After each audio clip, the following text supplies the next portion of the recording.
Sure, please go ahead. Yeah. Hi, Shirley here. And today I am here on another episode of Spirit of Matter, an interview section. And I am very honored to introduce Mr. Gaurav Vadehar. Am I saying it right? Yes. Yes, that's right. So Mr. Vadehra is a Vedic Astrology Guru. He has been in the field of spirituality, healing, astrology for 25 years and has been a member of the faculty of a top astrological institution in India. And today I meet him for a conversation and he will present to us his work and also a special technique to actually guess what the client wants before the client even asks. So that is very exciting. Without further ado, thank you for coming here. Well, I'm highly obliged, Shir. It's great. It's an honor to be here. So I don't know where to start. You can fire up if you have any questions. Well, the first thing I'm really curious about, what was the thing that got you into this field? I know healers get usually this calling, the sense of calling to be on the field, and I'm curious what it was for you. Okay. So as far as I can remember, I mean, this all started from me being, I mean, my very early childhood. Mm-hmm. I can recall that I used to have premonitions that I could tell a few hours earlier that, okay, I believe that uncle is about to come, or I believe that aunt is about to come. Sometimes they won't come, but yes, many a times out of so many known family members, I could point out, okay, I believe today that someone will come to our place. Mm-hmm. And that used to happen quite often. Many a times, I mean, my parents were, I mean, especially my father and mother, whenever they were fed up of me from one thing. I mean, whenever we were about to, go somewhere out or visit somebody on the weekend, and like, I used to tell them this quite often, that we have a flat tire. Mm-hmm. The car has a flat tire. How will we go? And I mean, I could not look out of the window because the car was on the other side of the house and there was no way to look at the car. Mm-hmm. Or so I just had a hunch. Okay, we have flat tires in the car today. And they were like, don't say this because we know when you say that this is going to happen. And it actually used to happen like 7 to 8 times out of 10. Mm-hmm. So many a time these instances grew further and further. But unfortunately, I came from a very business-oriented background, and the family mindset was not towards this spirituality too much, or they didn't notice, okay, that this kid has a speciality and it could be harnessed in a way. So I could, as far as I could remember, somewhere around the age of 15 or 16, I could remember, I started meditating by myself. There was not much of guidance about meditation, but yes, I started by myself, and gradually from a couple of minutes to maybe a couple of hours, and sometimes, I used to meditate. Then 2 years further down the line, I could recall, maybe I was somewhere around 18, I met one of my teachers, and I met this guy who could, forecast about events around that were happening in my life at that point of time. So I said, what is the book that you have read? Give me that book. So I took the book, I started reading that book, and I could instantly, understand what is the science and how it speaks I mean, how could we communicate with the planet and forecast about an individual. Mm-hmm. Eventually, then at a very early age, I guess somewhere around 18 or 19 years, I met my first teacher. And he at that point of time, he had like 30, 40 years of experience. And his name was Mr. Jagdish, a very, very I would say, I don't have words to praise my teacher. There have been more teachers. Post that, there have been many teachers. One of my teachers, even one of my present teachers, is Shri A.B. Shuklaji. And there has been Mohan Lal Shastri ji. God bless his soul. He is not. He resides in the heavens now. And then there is one more. There were two teachers from the spiritual realm, and there are two teachers from the astrological realm. So I got a lot to learn from these people because they were coming from generation of astrologers. They were not like me. I'm not coming from a generation of astrologers. I'm coming from a business-oriented family, which is a very business mindset. But even my family was quite in opposition at that point of time. That why are you not? Why are you learning this subject? What's the point of this? It's pointless. To a limit, it's considered good. But if a family member indulges too much into this, they consider it a superstition. They think, okay, something's wrong with his brain. Why is he doing that? But I could see at a because my teacher had so huge experience. I grabbed the science in just a couple of months. And I started predicting for others, which was very, very precise. So there was no disbelief. There was no space for doubt that, no, this doesn't work, or there is something which needs to be proven about this science. So the proof was there. You look at the planets, you look at the chart, you look at the science, and you tell the events. The post that to now, people, I could recall that one of a lady, just a couple of years back, one lady calls me and she tells me, okay, I wish I could offer you sweets. My daughter has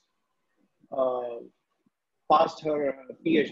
I was in a thing, she called me 17 years after we had our last conversation.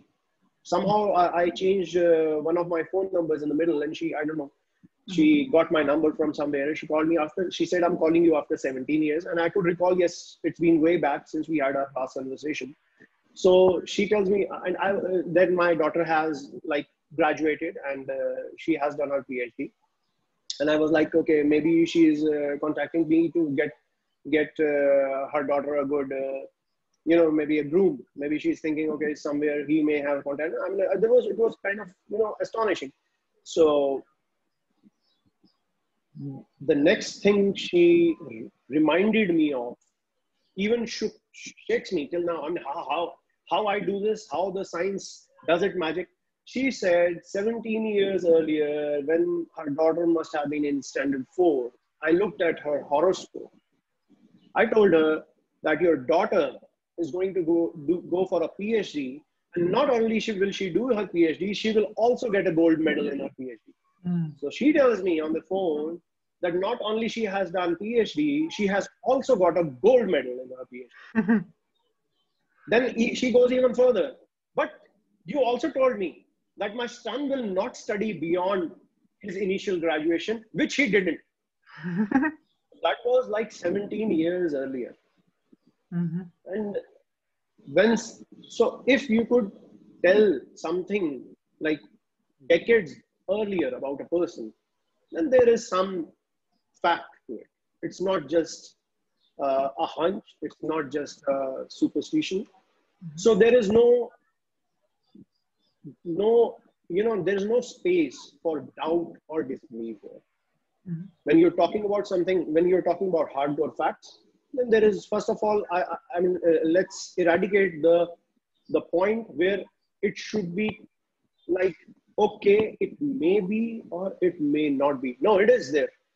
With me, because I was a science student in my school, I believed in fact, let's go a couple of years earlier, when I was like 14 or 15 years earlier, I myself used to tell my parents, okay, oh no, these, this is something superstitious. Let's not get into it.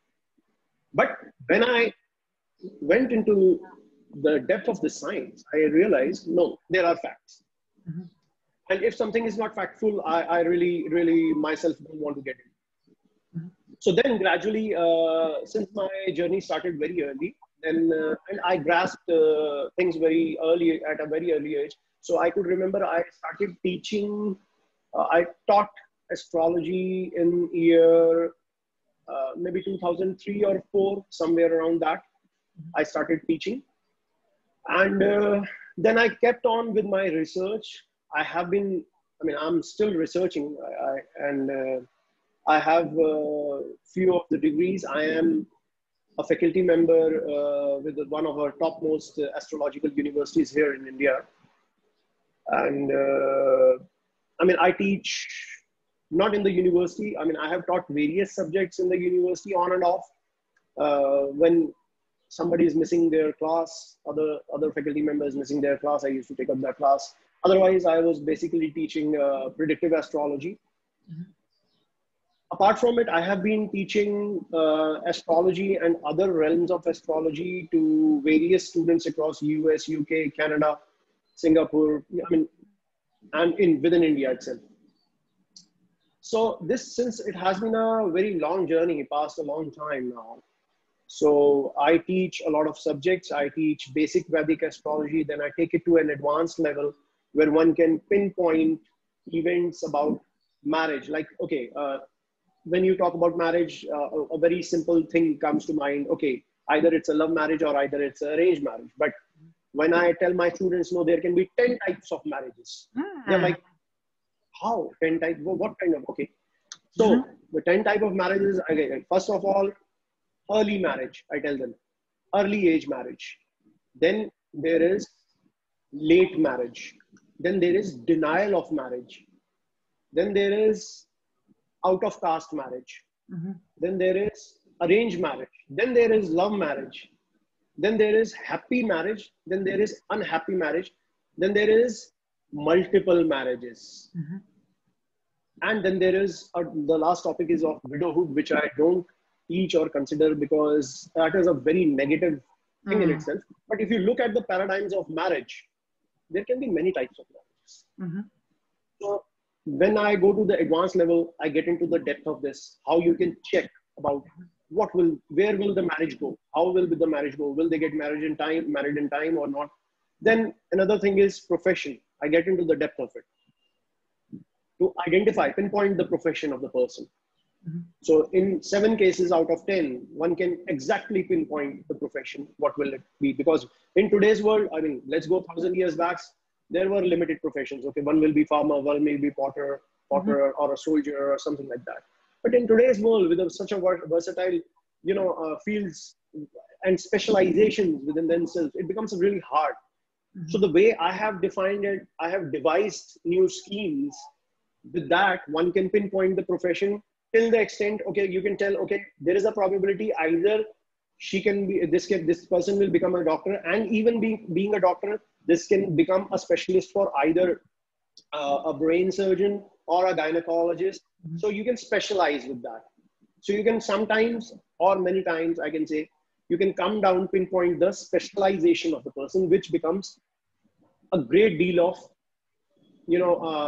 help when you want to know what I should do, or in which direction will my career go. Mm-hmm. So all this is taught in the advanced thing. Then I also teach horary astrology. I hope you're familiar with that. Yes, of course. I also teach lunar mansions. Now, lunar mansions in itself it's a very recent topic for the Western world, but everything, every detail, when you want to really get into the detail and crux of it, you have to go to the lunar mansions. Mm-hmm. Because we are not just dividing the sky into 12 zodiacs, we are dividing it into 27 mansions, and every mansion has further been divided into 4 parts and even into 9 parts as well. So we are basically, generally we are dividing the sky into 108 parts. Mm. And if you break up 27 lunar mansions into 9 parts, so it's like huge. Yes. It gives you a lot of data to figure out what is going to happen around the person. So I also teach lunar mansions. I also teach Krishnamurti Paddhati. It's a KP astrology. It's a South Indian concept. But again, it's based on the initial primary Vedic system. Easy to understand. It gives you a very straightaway approach to what is the possibilities the person things may happen. Then I'm also teaching Nadi astrology, which is more around based around the transits based, because there are many types of Nadis. Basically, it's a stream of astrology, but again, there are many subdivisions of it, and one subdivision can take a long period for you to do a research in it. So I'm doing more of the transit oriented Nadi here, what I do. Then there are other things which I have researched because my initial teacher and even my present teacher, they have always emphasized on omens and events.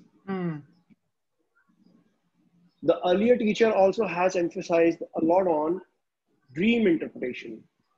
Now, there is not the crux of all this comes from. Everybody will be, okay, what's like dream interpretation? Okay, first of all, whatever I have read about dream interpretation on Google, so far nothing was right. So far, nothing was right. I have read extensively about it. Even for myself, sometimes I used to have dream, I used to Google it. Okay, let's check how it tells us. Then I used to, compare it with the Vedas, with the ancient texts, ancient mythology, with the mythology we have here in India. Because that mythology somehow I don't want to get into the, other intricacies of it, that whether it is right or wrong. No, it is right. First of all, we are not believing it just as we are believing it through centuries of periods. And it is been proven here in India. You ask an Indian, okay, is this mythology correct? He'll say, yes, we have been listening to it since ages. And it's not just the listening of it, we apply it. We apply what is there in it. So I will give you a few examples of it, how we use this mythology, how we use those ancient texts in our daily practices. Like as these, so the dream interpretation part, which I learned further, these omen and events which tell you the future instantly. These come from these ancient texts and mythologies, first of all. So first of all, if you want to cross-question this mythology may not be correct or might not be correct, let's not get into this. Let's do one thing. Let's straight away take an example out of it, use it, apply it. And if it is coming true, let's say 10 out of 9 times coming true, then it has to have some element of authority. So that is from where this event analysis, omen analysis, this dream interpretation, gradually, it comes from a lot of experience rather than just reading a book. Because see, when somebody is publishing a book about dream interpretation, he is basically inserting his own ideas. And what we are getting from the mythology or ancient text is not an idea. It was actually happening at that moment of time. Like right now, we are in a discussion.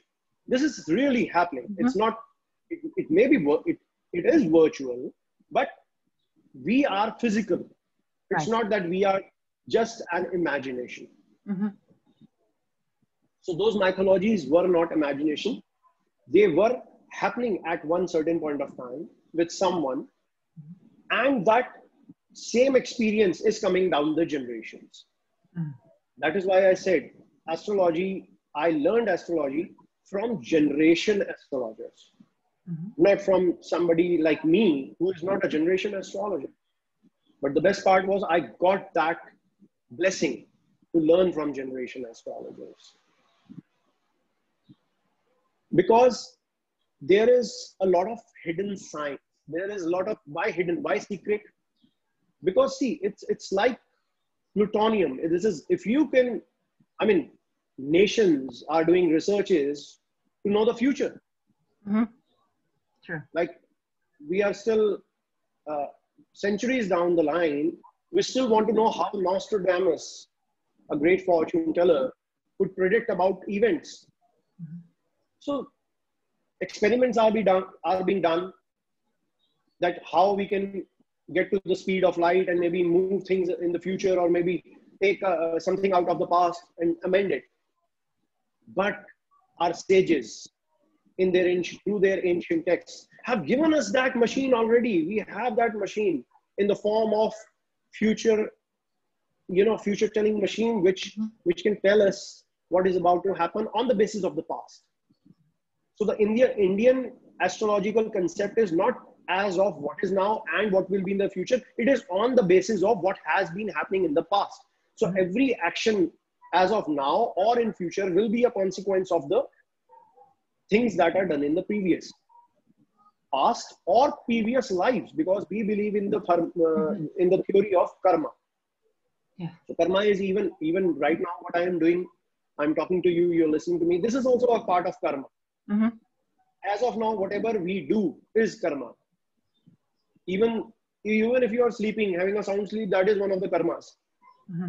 So the kind of karma you are doing, either good or bad, their fruits are to be reaped. Even if not in this life, then in next life. So we believe in reincarnation. And there are numerous thousands and thousands of examples. Even in my family, there are examples of reincarnation. I mean, they could, from very early childhood, they could tell, we were living in this village, we were this and we were that. And many a times it has been checked out and confirmed, yes, that person by the name of that person was there and had died because of such and such reason.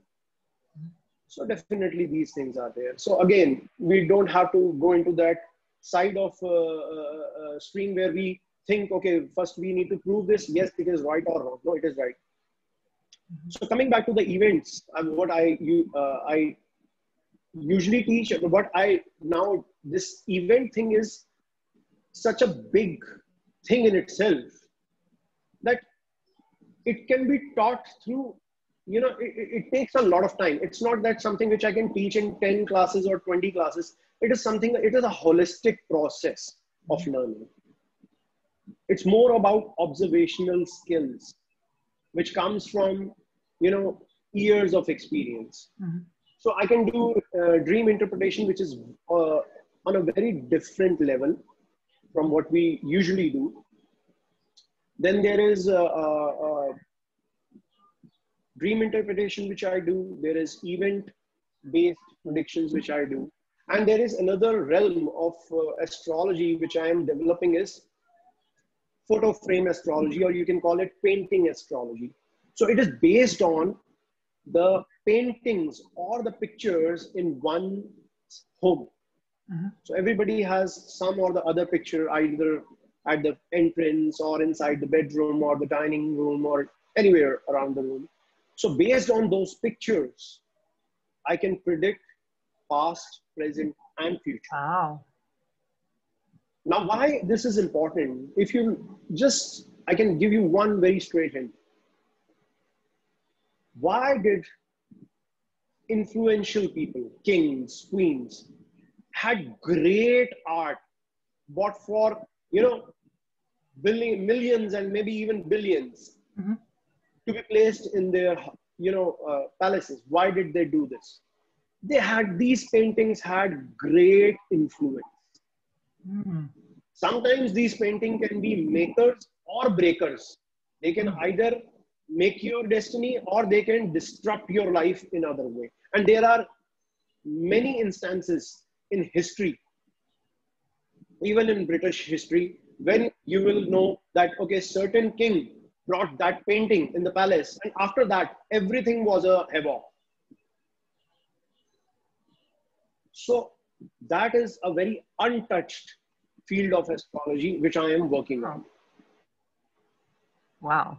So that's one thing. Then there is a very famous stream, Vastu. Now, Vastu is Yes, I You know, was very, just going to ask about that. Because the yes. minute you talked about the pictures, I remembered Vastu is like the way you arrange your surroundings, right? Yes. So that's what popped into my mind. Yes. See, Vastu, in literal terms today, people, you know, relate it to it's a Indian version of Feng Shui. No, many ancient seers went from India to China, or they were taken there, and then these things were modified and named Feng Shui. Now, Feng Shui is very objective, that you place this certain pyramid or that certain frog or that happy laughing Buddha in that direction, it will give you prosperity. I just simply say that if let's put a beggar in the seat of a king, will it really make him a king? No. Or let's put a king into the seat of somebody who is not substantial.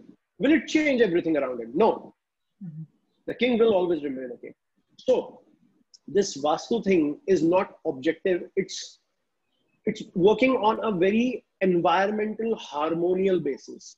It's working on the elemental basis, the way how elements are arranged in the universe, and that element, every element has a deity.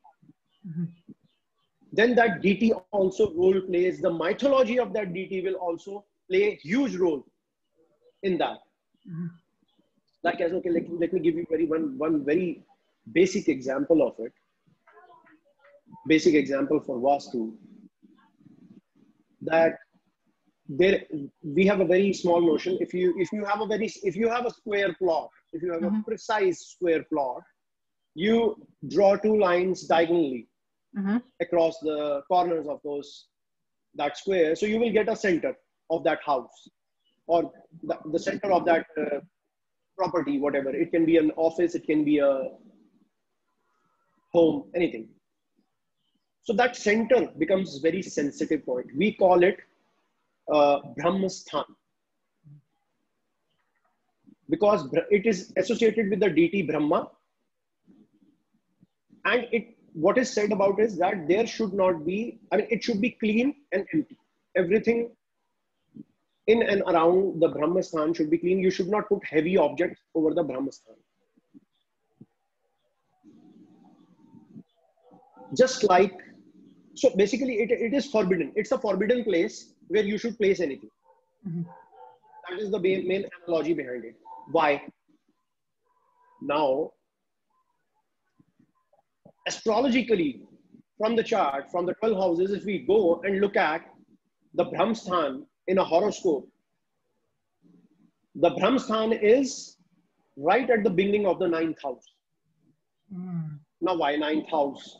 Although 8th house is a house of secrecy and depth. But if you recall, the center of our galaxy falls in early Sagittarius. That center of our galaxy in early Sagittarius. Now, what is in the center of our galaxy? The most destructive body in entire universe. That is a black hole. Now, if you look at the zodiac belt in the sky and you look at the Sagittarius early part, we have divided it into lunar mansion that is called Mula. And now Mula refers to roots. And now since we know that roots are never above the ground, they are underneath. You cannot see them. And how deep they go, we cannot see what is inside. I mean, we can't see the roots. Similar in a way, we can't see beyond a black hole. But without the roots, a tree cannot grow. And now science at a very early stage, now it is able to prove that without a black hole, there cannot be formation of a galaxy. So it has to always be at the center of a galaxy. That is why, in a similar way, that same elemental way has been, forecasted all around the 12 zodiacs in harmony to a residence, in harmony to an office space. We have forecasted that zodiac belt into an entire home, into the entire space of the person where the person is working or where the person is living. And in the crux of it, the center of that, those diagonal lines, there should not be anything. Because if you are keeping weight over that, if something is coming over that energy like a black hole, it starts creating disturbances. So this is how the science is working. Now there is a superstition that if somebody is like going out from the house for some work, a very popular superstition here. If somebody is about to go for work in the morning to leaving for their office or some important work, and somebody or that person himself sneezes, he should stop before going to the work for a couple of minutes. And I believe this is something which I believe must be in other cultures as well, not just India, must be in other cultures. If somebody sneezes, they'll simply say, okay, wait for some time. A lot of time now, youngsters will simply reject it. The young generation, since they have lost the track of it, they'll simply say, okay, this is a superstition. Really doesn't matter. You can sneeze anytime. But let's go in that era. You have to go back to that era, thousands of years ago, when those sages mentioned this. If you are sneezing, you should wait before going for the work. You should wait for some time. Why? There was science behind it. I myself used to think of it. I thought I meditated, and in the state of meditation, you get lots and lots of answers. That's the beauty of meditation. You get answers to those things which are not proven by science. Okay, I won't go into the structural system, ancient structural system of how houses were built, because that is quite related to this, what I'm about to tell. But I'll simply fast forward to the present thing. Earlier, the houses were built in hut shape. There is significance to it. There is huge significance to it. Why they used to make hut shaped houses? That is again associated with Vastu. Now, the thing is, we know in today's modern world, we have air conditioning. We have other resources of heating our rooms where it is colder around, where the weather is cold. So what is usually happening is when you are just about to leave and you just open the door, if you're living in a hot environment, you are going from cold to hot environment. You instantly sneeze. So basically that is showing your body is not prepared to enter that environment. Wow. Or the vice versa. If you are living in a cold environment, obviously you have some heating in your house. And obviously the house temperature is, even if you do not have air conditioning or heating, your room temperature will be different, much more feasible, user-friendly than what is outside. It's always user-friendly, even if you don't have. So the variation of that temperature and instant sneezing, if you are opening the door and just about to leave, that means your body is not prepared and accepting the current environment. And if you relate it to the omen thing, the event thing, it in itself becomes negative. So that means if the work you are just about to do or you are about to go, it's likely that it may not fructify. Wow. And even if it does, then the outcome will not be as good as you should expect it. Wow. This is so amazing. There is science. Even behind sneezing, there is a science. So that is why the elders used to tell us, if you are about to leave and you are sneezing, they'll simply tell us, son, you should wait for some time before you leave. That means the body will gradually accept the environmental change. Wow, this is so exciting. I have to stop you for a minute. When you were talking about this, all these thoughts through my head. First of all, sneezing. I was thinking from the perspective of third eye and intuition. And also the change in temperature that we need to adjust, because our body temperature needs to adjust. It needs the time to adjust its system, its nervous system to the new stage. And so sneezing is also cleansing. Cleansing. Exactly. Yes. Basically, your body is trying to eradicate something which is not, working with the harmony of the other environment. Basically, there is environmental difference. And the body is not your brain, your body, your soul, your energy. Basically, your internal energy and external energy is not in harmony with the changing environment or change in environment. So that's why they simply say, wait for 10 minutes, wait for a while before you leave. Or have something, have a cup of tea or have a cup of water, have a glass of water before you go out. Wow. So there is another saying that always have curd before you leave the house. Why? Now again, it becomes a superstition. India is mostly a terrestrial area where weather is hot. I mean, most of the India, let's leave the upper northern part of the India, but 11 months, 10 months, we are facing hot weather. I mean, I'm quite up north in the capital here, New Delhi. We have just 1 month of winters and 11 months, 10 months, we have summer.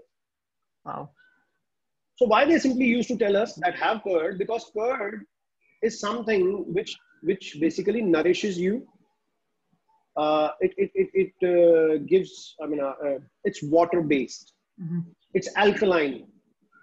So basically if you have curd before leaving the house, they say if you have curd, it will be good. Why? Because it is giving you that water. So your body doesn't, what do we call that? Sweat or lose the body heat. Yes. So you don't lose that much of water. So your body should be able to retain the water. So if you have that curd acts, even the basic, now even connecting it to Ayurveda, we say there are 3 things in Ayurveda: Vata, Pitta, and Kapha. So the basic tendency of curd is to enhance the body with cool, making it more cool. So it makes your body more cooler for the hot environment. So there was logic behind that. If you have curd before leaving the house, because mostly the weather is hot. And I mean, obviously there is very, everybody knows here around me, we don't have a question to it, that curd should be avoided in winters. So this was something which was coming through generations, but we lost the science behind it. We lost the track behind it. What's it for? Just like simple thing I mentioned, sneezing. It's a very, very common. And today's, you ask anybody, oh, this is superstition. How come sneezing is related to me getting my work done or not? So that's how it works. It is so interesting about sneezing because in Israel there is also like a superstition that if you sneeze, and now I think maybe this is, we actually treat sneezing as if you say something and I sneeze, it means that this is true. So it's like an omen that this is true. Is it so in India too?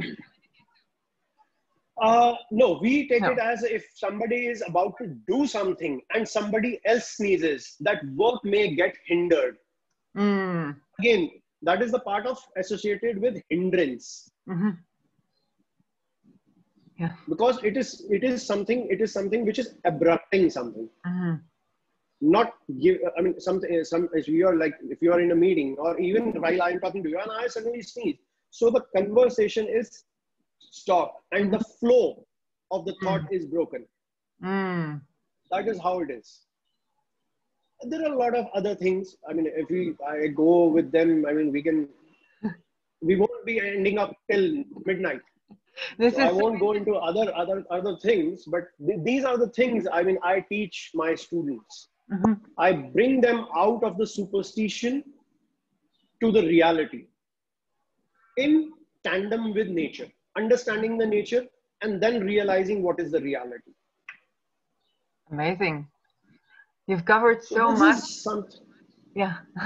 May sound some different, a third world thing, but this is something what I do.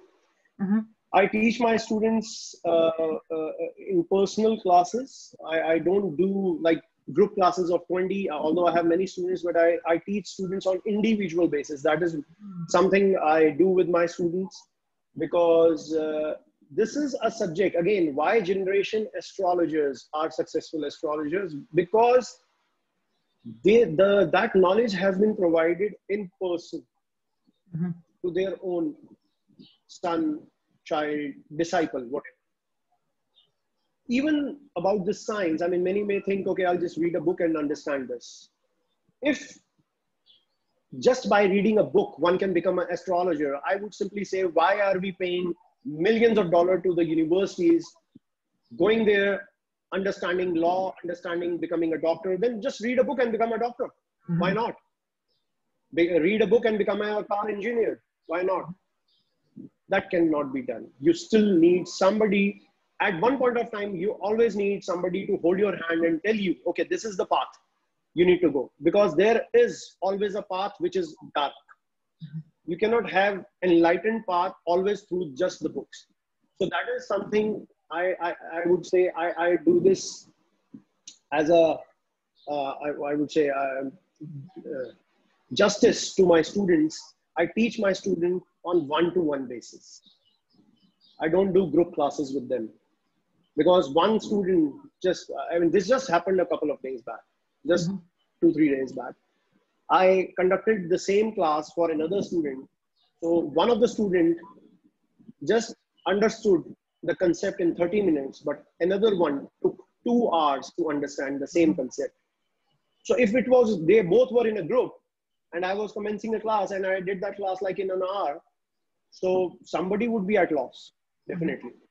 At least one of them would be at loss. So that is something I do a justice with my students, because I understand the importance of how important it is to transfer this science on one-to-one basis. Until and unless the person, the student has such a high level where he or she may be able to, grasp whatever I am telling them.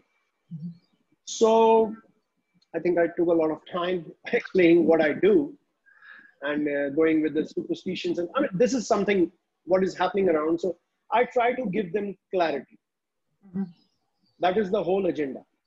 If there is no clarity, if we are just, going around and deciding, okay, this should be the concept of house calculation. Either we should go for Placidus, or either we should go for this or that, or whole sign or non-whole sign or whole house or whatever. It's endless. So let's simply go for one, use it. If it's giving you result, then why bother? There's a simple saying here: why have many friends? Why have many friends if you can have one best friend? I guess you have 10 friends. You're calling from, if you are in, you need someone, you're calling him that and that, and you're calling everybody out, and everybody is looking up to others. Okay, I think that he will go. Okay, I think that he will go. So rather than that, you have one good friend and you just call that person, and that person is there. So it's rather good to have one good friend rather than having, 10 casual friends. So the science which is proven, simply use it and stick to it. That is the analogy. Although I'm not saying one should not go beyond the scopes. I have read a lot of Western astrology as well, traditional astrology. And but again, the thing comes back.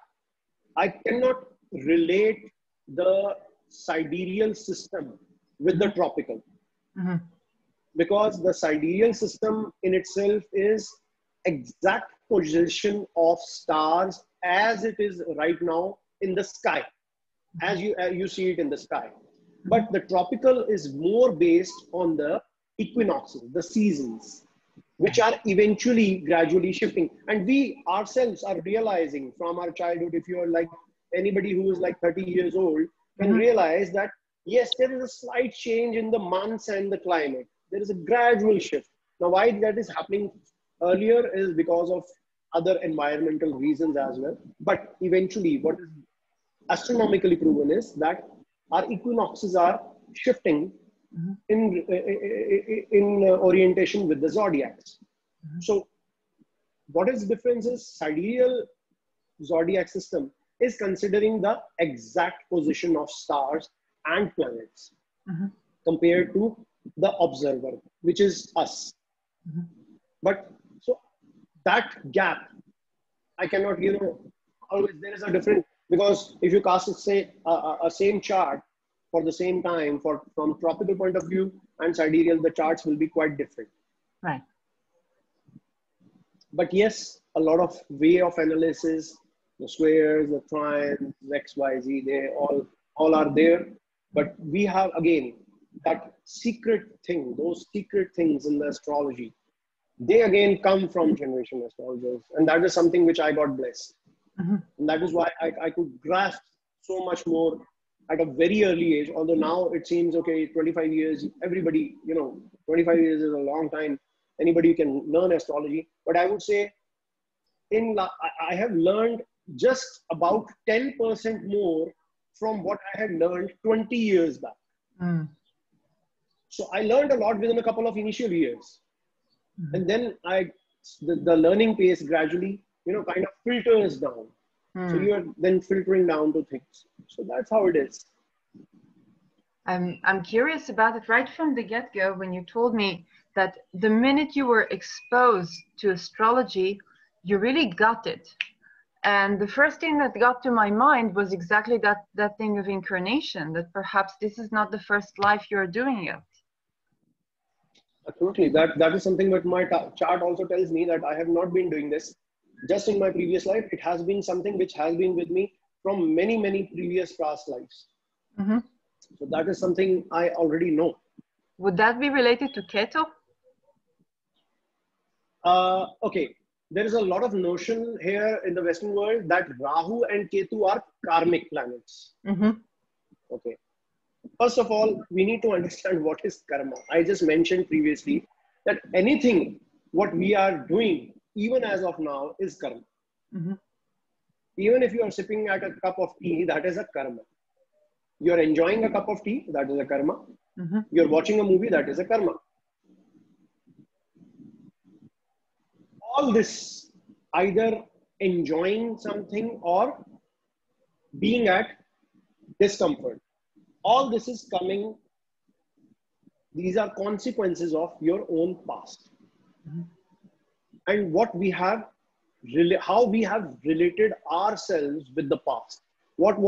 How we connected on energy level to this whole universe and the beings around in this world, that our energy, that elemental thought, although we may be in a church, or we may be in a temple, we may be praising the Lord, but the thought inside the mind is, oh, my neighbor just yesterday was, my neighbor has just, said something bad about me. Now today in the evening, I'll go and I'll just park my car right in front of his parking. Then he'll understand this. So what am I doing? The action is that I am praising the Lord. But inside the mind, internal, the cosmic thing, which is more related to the universe, it is negativity. So that negative thought is also a negative karma. Rather than you doing the action as a positive, the action may seem positive. But inside, it's like simply many times we see in the movie that the actor or the actress is saying nothing, but they have some, something going on in their mind. So their lips are not moving, but the dialogues are coming in the background. So they call it voiceover. So when the person is not speaking, but their thoughts are getting projected, and we can, audience can hear the voiceover of the actor. So that voiceover can be negative, or that voiceover. So this cosmic energy, this universe is not, it's definitely associated with the physical thing. If you physically harm anybody, you will definitely get arrested for it. So that's an instant consequence. But what is a prolonged or hidden consequence? Now this is an instant. You murder somebody, you beat up somebody, you'll get arrested, you'll be jailed. That is a physical aspect of how it is happening in the present material world. But what about the cosmic world? What about the world at that level where we are talking about energies, where we are talking about chakras, where we are talking about those energies which cannot be seen by the naked eye? That is the voiceover.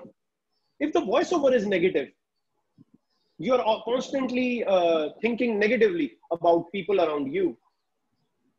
eventually negativity will be automatically induced in your life. Negative people will approach you, negative events will happen with you.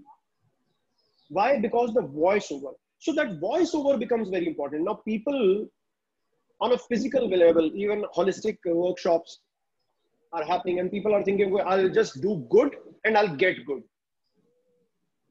I'll gift on the weekend, I'll go and feed the poor and God will give me something great. On the contrary, you just fed the poor, came back and did something very evil so that your colleague got fired. So I can have his job. That is the voiceover. If the initial voiceover is negative, then cosmic energy, the whole universe or the orientation of the universe will be negative for you. So that is how this energy level works. So I lost the track of it, where we came to this Rahu and Ketu, karmic planets, and of course reincarnation. Yes. You're saying, yes. oh, it's not yes. the first life you're doing this. Yes, sometimes I get so engrossed in the process of thinking that I lose the track of it. So Ketu and these karmic planets. So understand this. Only, first of all, we have a very, astrology is very much associated to the medicinal realm, ancient medicinal realm called Ayurveda. And every Ayurveda is related to physical elements in our environment. And these physical elements are associated to some or other planet. The energies of these planets. Like as sweet, the taste sweet is associated with planet Jupiter. But the taste sour is associated with the planet Venus. Again, if something is too sour in nature, it is represented associated with Venus. If something is too sweet, that is associated with Jupiter. So on an elemental physical level, the elements of our environment are also associated with the planets, which constitute our body as well. We are obviously, our parents consumed a lot of food. They had their body. Through that healthy body, we are generated. Again, how did we grow up? By consuming that element, those elements. Everybody had been eating something or the other and gradually grows up. So this body is made up of all this cosmic environment. So first of all, when we are talking about everything we are consuming from the environment, then why only those elements as karmic planets, which are Rahu and Ketu? In ancient, I would say in Indian traditional astrology, Vedic astrology, or Jyotisha, as we say, every planet is a karmic planet. Not just Rahu and Ketu. Every planet is a karmic planet. Very simple example is Venus represents females. Venus represents your own wife. If you are not taking well care of your wife, if you have a wife and you're not taking well care of your wife, you are creating negative energy in and around your Venus. That Venus will eventually give you very bad results in the future. It becomes instantly a karmic planet.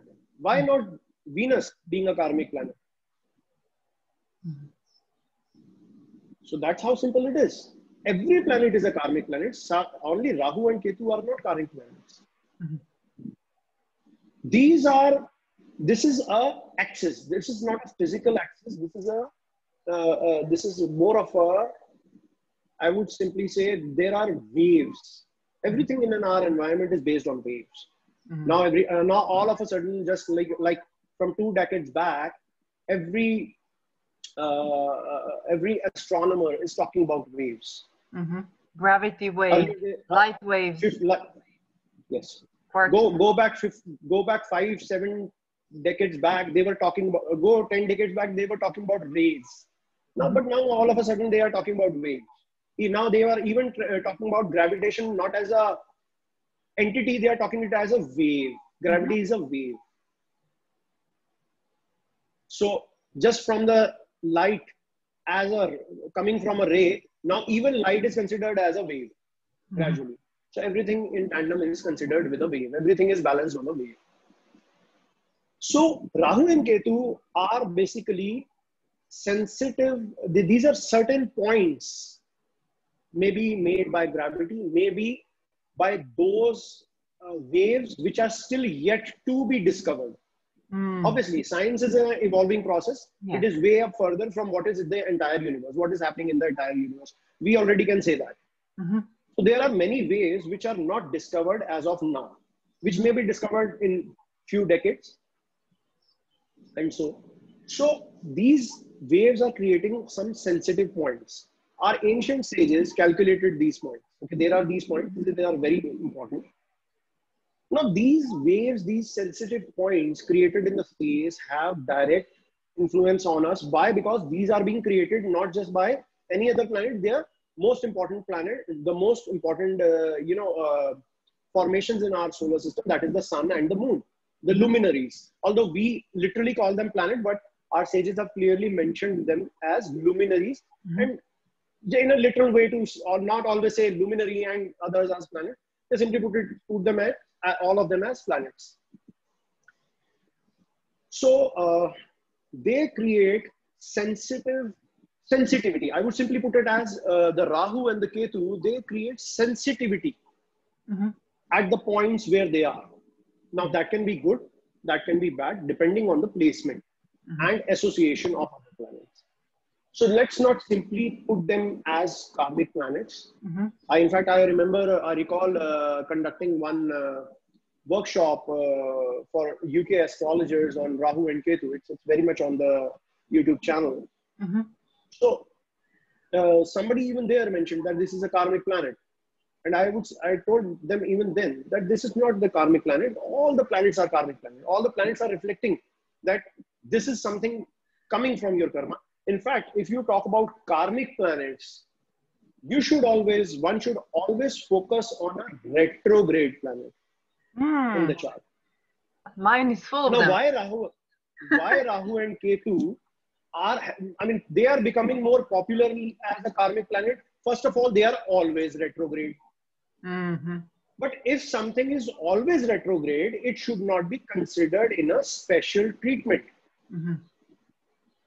Special treatment is something for the other planets, the 5 planets, Mercury, Venus, Mars, Jupiter, Saturn, which are in a normal order, they are direct. But in an abnormal order, they are retrograde. So that retrogression shows special karmas. Wow. That shows special karmic influences. In fact, a retrograde planet in a chart shows instant karmic results from previous life, which are flowing from previous life into the present.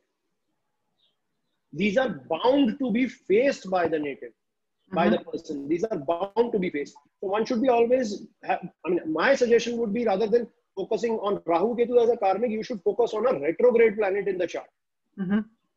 Which in fact, more of the karmic influence, kind of revolves around that thing. So that's how we consider. Yeah, I think about my my own chart, which I always say is so crazy because except for Venus is direct, Mercury is stationing direct, the rest of the planets are retrograde, including the outer planets. So it was always interesting to me. And so there are a lot I believe you're talking about 3 retrograde planets then in your chart. That would be Mars, Saturn, and Jupiter. Yes. Yes.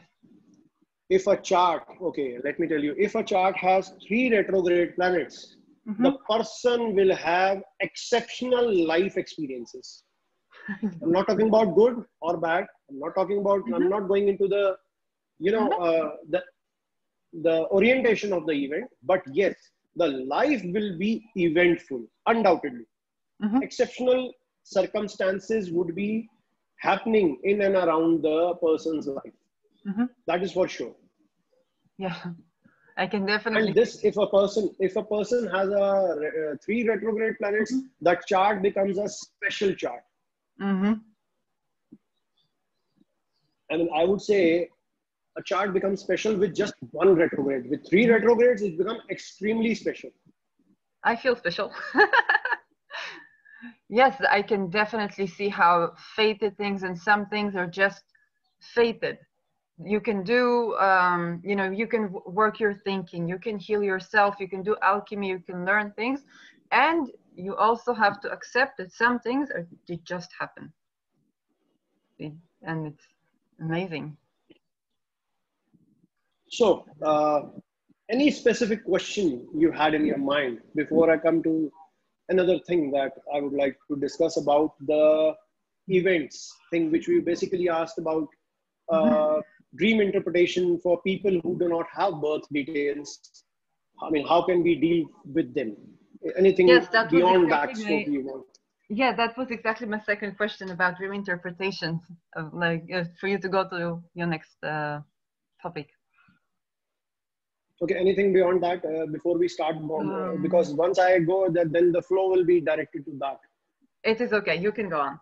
Yes. Okay.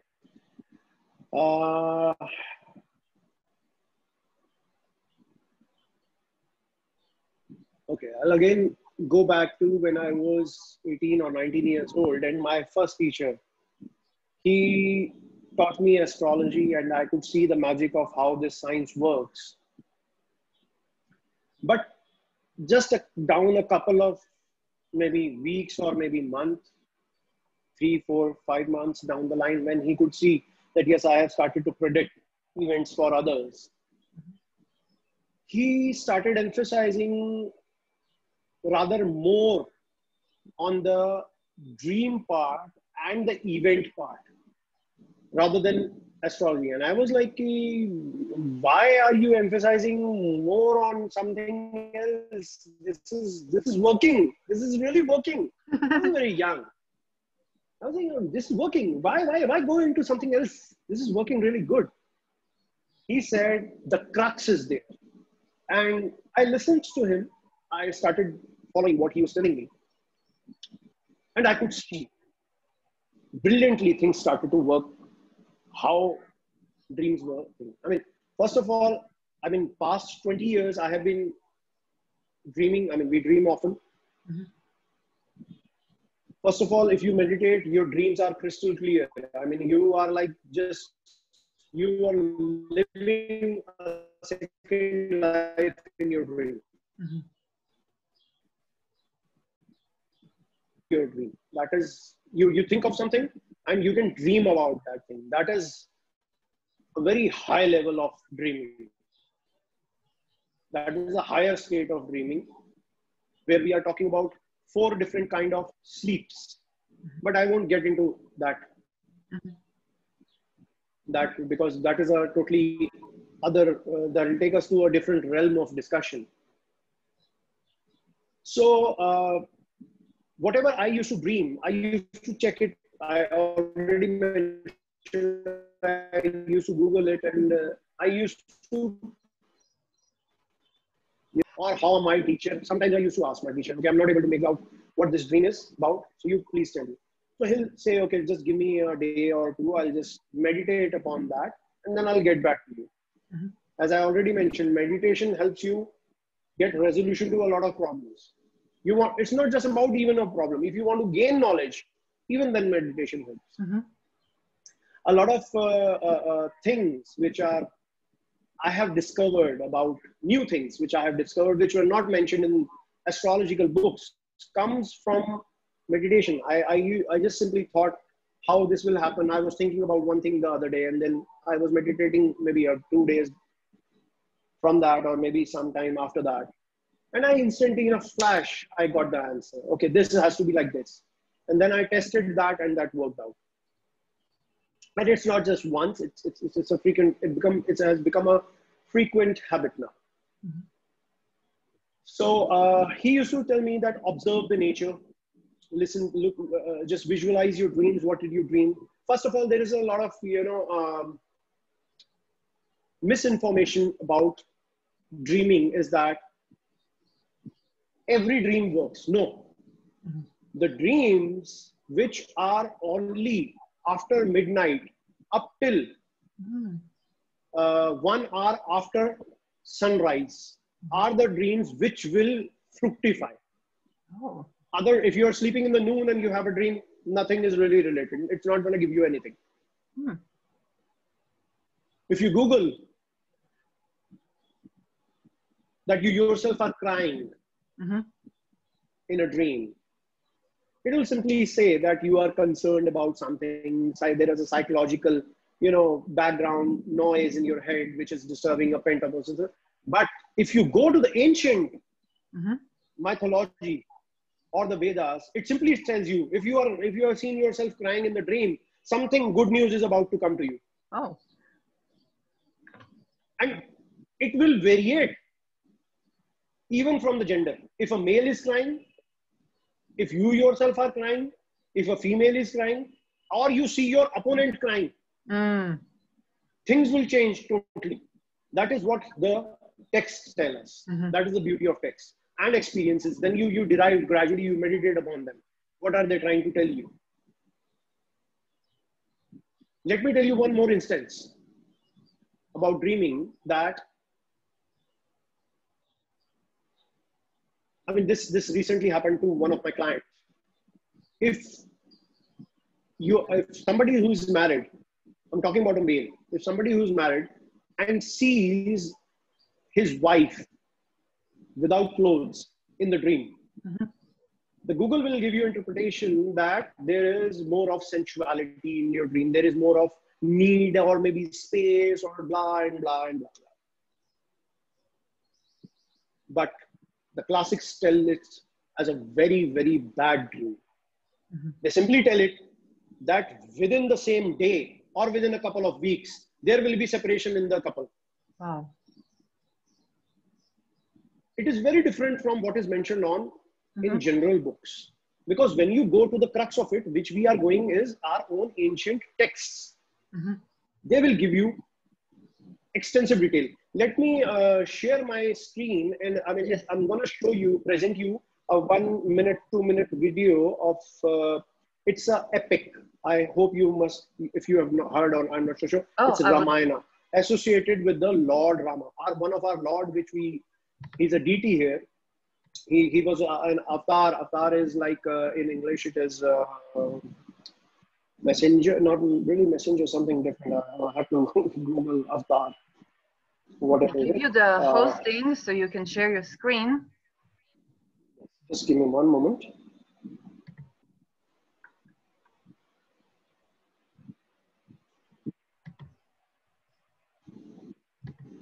So anyway, it was it has been televised a lot of times. The epic has been televised a lot of times, but the initial one, which was on television, has really some good things in it, because it was made by guidance of a lot of substantial people who had really who had good knowledge about the entire epic.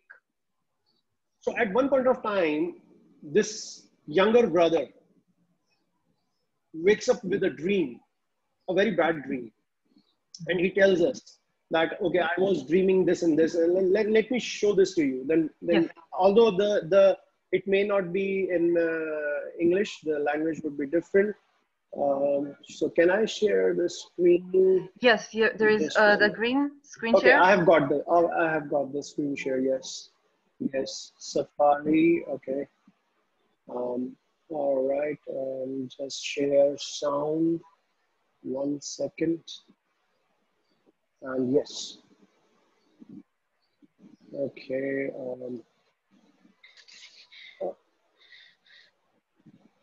Just 1 sec.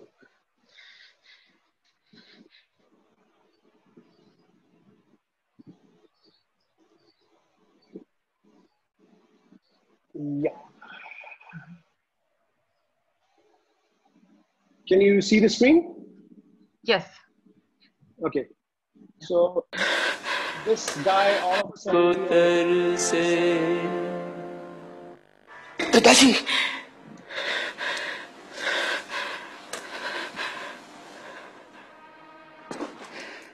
क्या बात है भैया?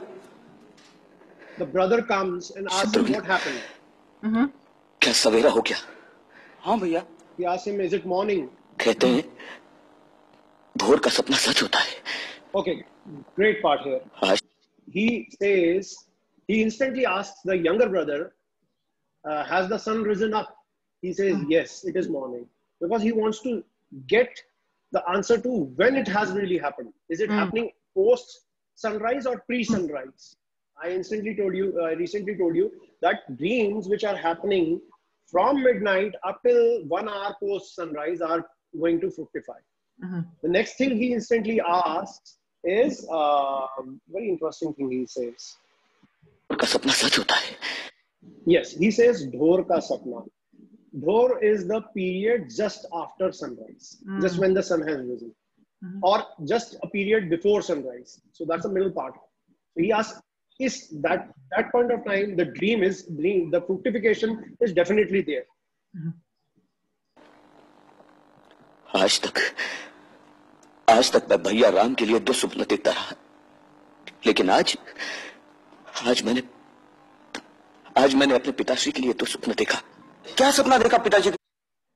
The great Lord Rama is the elder brother. He was about to be coronated as a king, but instead, what really happened later on, let me tell you that initially, the moment he was to be coronated, he got a directive from his father that you should go into exile.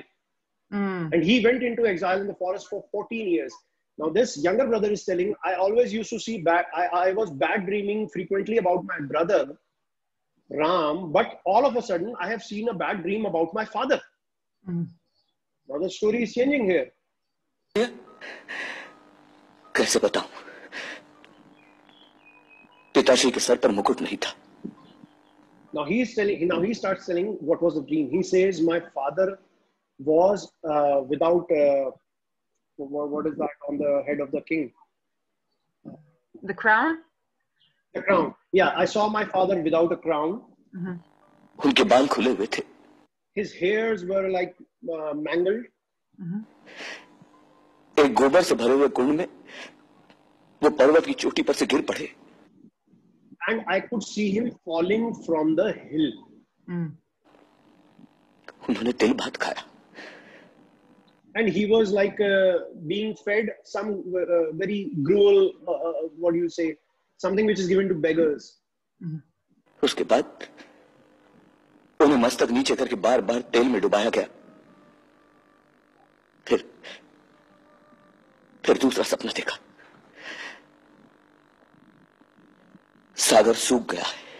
Then I could see that the sea has went dry. चंद्रमा पृथ्वी पर गिर पड़ा है. I could see the moon falling on the earth. चारों ओर अंधकार छा गया है. पर्वत गिर पड़े हैं. उनमें से धुआं निकल रहा है. I could see the mountains crushing. और हमारे पिताश्री गले में लाल माला पहने, लाल चंदन लगाए, गधे से जुटे हुए रथ पर दक्षिण की ओर तेजी से चले. And I could see my father on a cart of donkeys, which is being pulled by donkeys in the direction south. जा रहे त्रिपुतमन. Why south is not considered a good direction here is the reason that in ancient India, the more of the tribes were in the north. And south was considered more of as a forest or a place where there was no well-being. पिताश्री के बारे में ऐसा सोचकर मेरा मन भय और आशंका से कांप रहा है. कुछ न कुछ अनिष्ट अवश्य हुआ है Ripudaman. So basically, what he is mentioning, okay, this is coming, what this scene is just visualized, televised, but this is there in the epic itself. This is very much there in the ancient language, Sanskrit and everything. So he is narrating these events, all these events, the missing of the crown, the mangled hair, he dreamt about this. And not just at any point of time in the day, first of all, he asked, what is the time of the day? And then he says that the dreams which are around the dawn they fructify. And definitely, I mean, this is something I am coming from my experience as well. If you have a dream around the dawn, it will fructify within the next 24 hours. Wow. Usually people, as I said, I just gave you 2 examples of dreams. If somebody's crying, people will relate it very differently. Although it is something which will give you happiness within the day. If you see a dream where one is you yourself are crying and it is around the dawn, you will get a good news within that day. It could be associated with you or somebody near around you.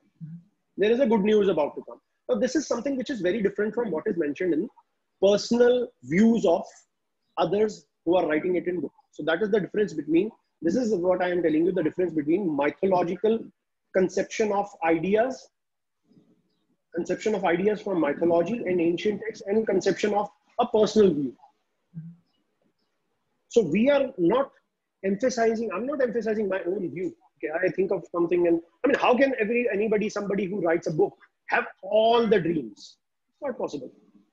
Right. It's never possible. I mean, even you cannot write all the dreams in one book. So just like as seeing your life partner nude is not a good indication. It's not about sensuality. It's not about anything. It's not about intimacy. It is about the disturbance in relationship, which is very different. This is coming from something which I read in text way, way back now. So there is no consolidated text here, which can give you the direction about this. So these things are coming from, either it will be transferred to you from generation astrologer, or you learn it with your own experience. Like the sneezing thing, nobody could tell me about sneezing thing. I put my mind, I mean, 10 years back, one day I meditating about it. I was like, I need to get answer of this. Either it is a hoax or is it there? So instantly I got the answer. That it is about the scientific thing, the temperature variation. So this dreaming part, what I have gained comes from these ancient texts. Now about the event thing. So somebody who is not having a horoscope, even I use this for people who also have a horoscope. Let's say somebody who approaches me with or without a horoscope, they tell me that this is the problem. I could tell them a solution, a remedy, maybe, maybe not. Or maybe I just tell them, okay, this is something which is about to happen for you in the near future. But most of the times, especially when I tell them a remedy, I would ask them, please do let me know your dream. If you dream tonight, do let me know in the morning what you have dreamt. Because that dream will tell me, will you be able to surface out of this or not? What kind of a result will you get out of this or not? Either good or bad. If there is hindrance, then maybe I will try to, raise the level of my remedy for that person. And if the dream is good enough, that gives me a clear indication, okay, that no matter what, he will get success. Whatever he has asked, he will get success in that if the dream relates to so. But usually the meaning of dream is not what we usually see in the dream. So that is how dream world works. It works very differently, and I use frequently. So my teacher taught me that you should always focus on the dream. You should always, get back to the dreaming part. But this now, from dreaming, we now come down to the event, what you see around the environment. So events can be of 3 types. One are environmental observations, what you see in your environment. The other are events related to your animals and birds. You see a cat doing something. Maybe she is running behind a mouse.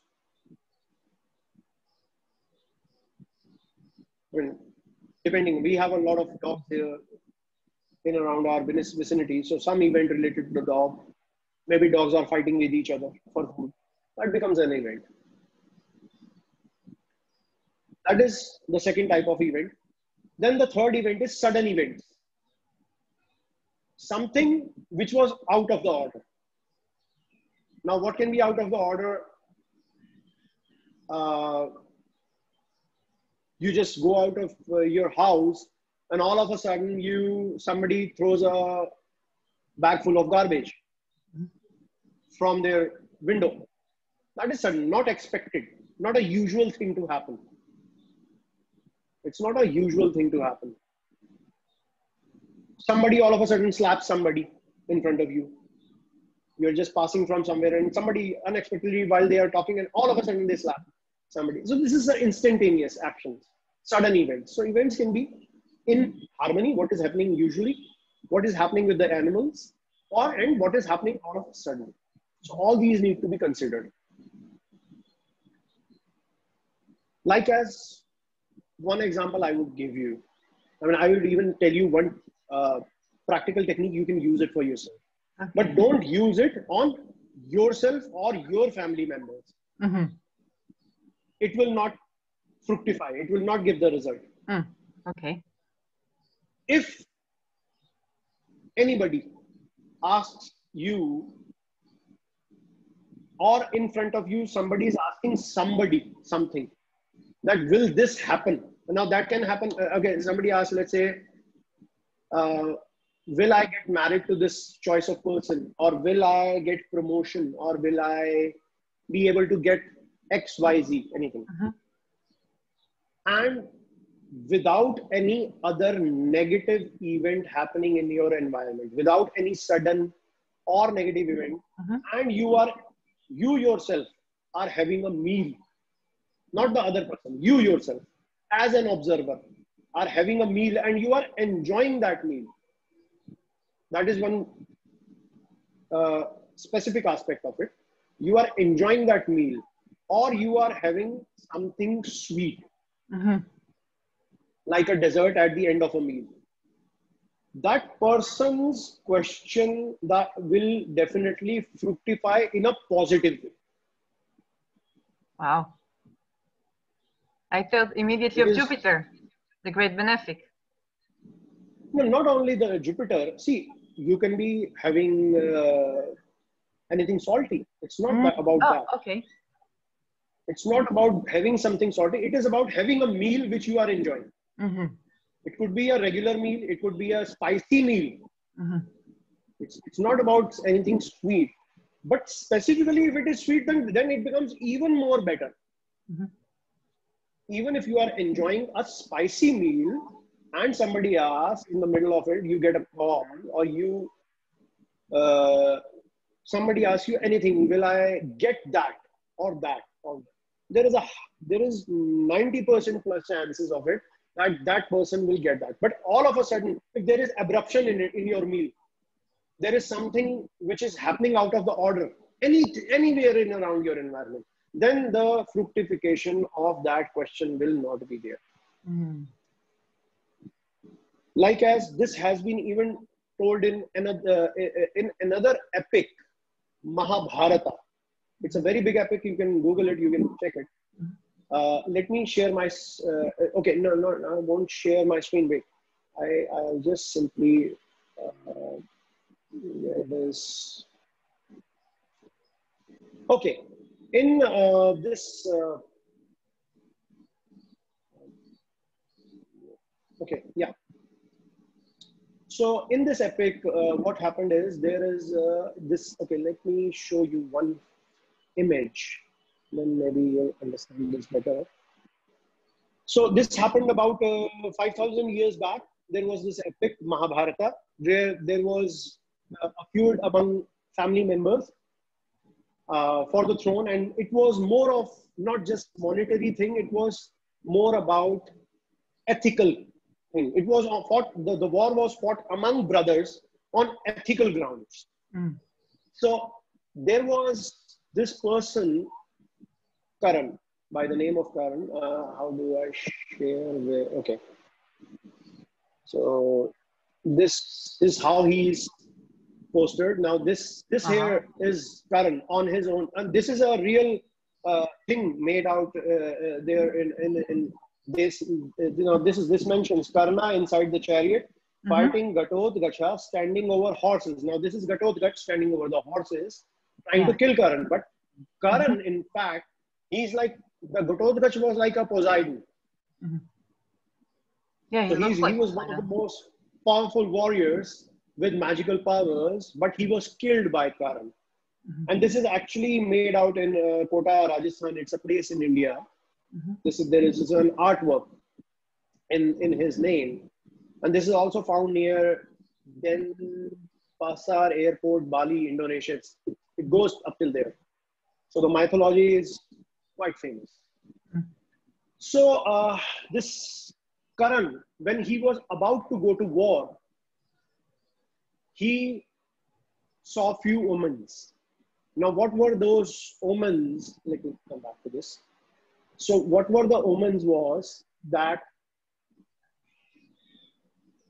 he all of a sudden saw thunder lightning without clouds.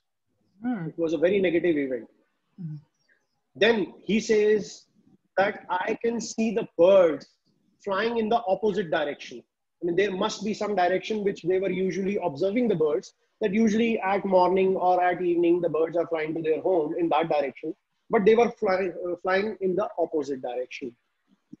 And most importantly, when he was about to go to the war, his own horse from the chariot was lying down on the floor and was weeping from the eyes.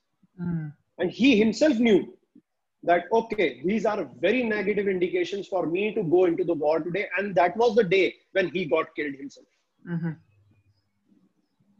And this is not just one indication. There are thousands and thousands of these kind of indications given in our ancient texts, from which we have read them and we can recollect, okay, this kind of an event is happening here.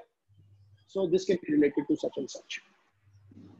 So bringing you down to event, I just mentioned if there is somebody is having food, and that becomes a very crucial part of it. So how and all what I do is at numerous instances, I could just once give me one. Okay, yeah. At numerous instances, I could predict the question of the person. And how I do that is, first of all, if you are in harmony with the nature as an observer, you don't have to become a part of it. You have to be an observer, separated from that as an entity, not involving yourself into that. Let's say if I am thirsty, and I feel I am very thirsty, I'm feeling very, very awkward today. I have a very mental instability. And somebody comes to me and asks me, okay, will I get promotion? And he says, I'm highly expecting this promotion. So that will not happen. No, it is you. You should be as an observer, not as an entity yourself, that I am feeling thirsty. So he will be always thirsty. Don't relate it like that. It's very different. You need to be an observer. What is happening in the environment minus you, yourself. That is the part of it.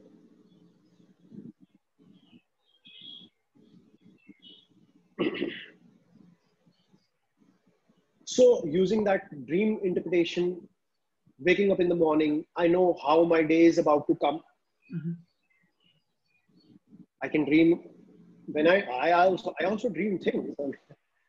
And I know that my day is about to come like this today. I can recall from a couple of weeks, maybe a couple of months back, I could recall telling my wife that, okay, today I have done this. I think I would be getting some kind of negative information today related to somebody to me. All the day, went round the clock. And at around midnight, maybe an hour earlier, 11 in the night, I got some very bad news about someone I knew. Mm-hmm. So these dreams are like trigger points. These are like starters, the initiation of the day. They tell you what is about to happen. In a similar way, if somebody comes to me and asks, okay, this is my question, and they don't have a horoscope, I will use the event, I will use their dream, I will use my dream as well from the morning, which I have read. So with including all those things all together, then I can certainly say that there is possibility of these things to happen. Mm-hmm.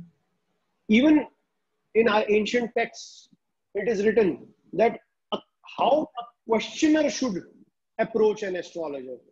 And I was very young, and at that point of time, when initially I read the very first time, it said that a questioner should always have money in one hand and fruit in another. And I was reading, oh, this is a good way to, make money.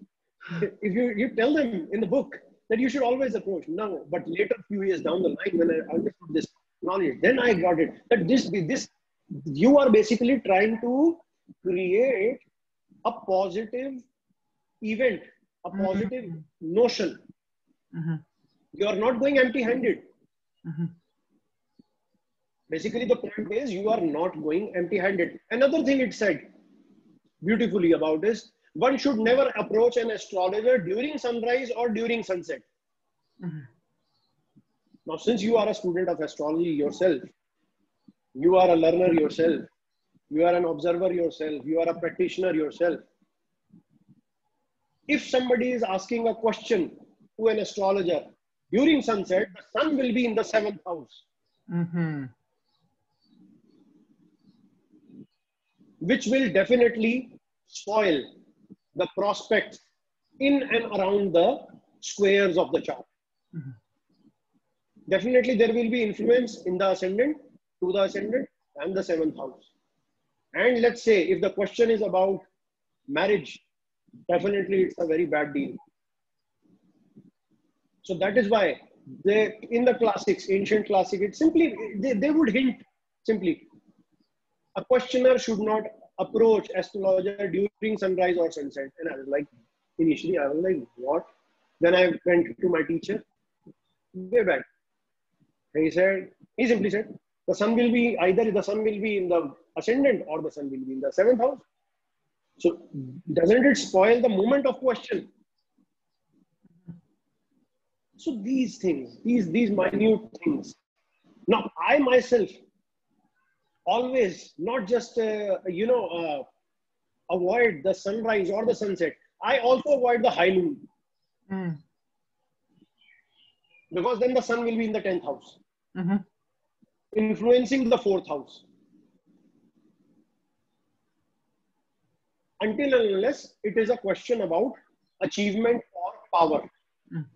Because sun and 10th will give you power. But if it is about harmony, one high noon is also not a good time to ask a question. Mm-hmm. So these are the few things. So recollecting all these things, I can instantly tell, even without the person mentioning their question, I could tell that this is your question. Mm-hmm. So if you like, I can share a few examples with you. Yes, let me share my screen.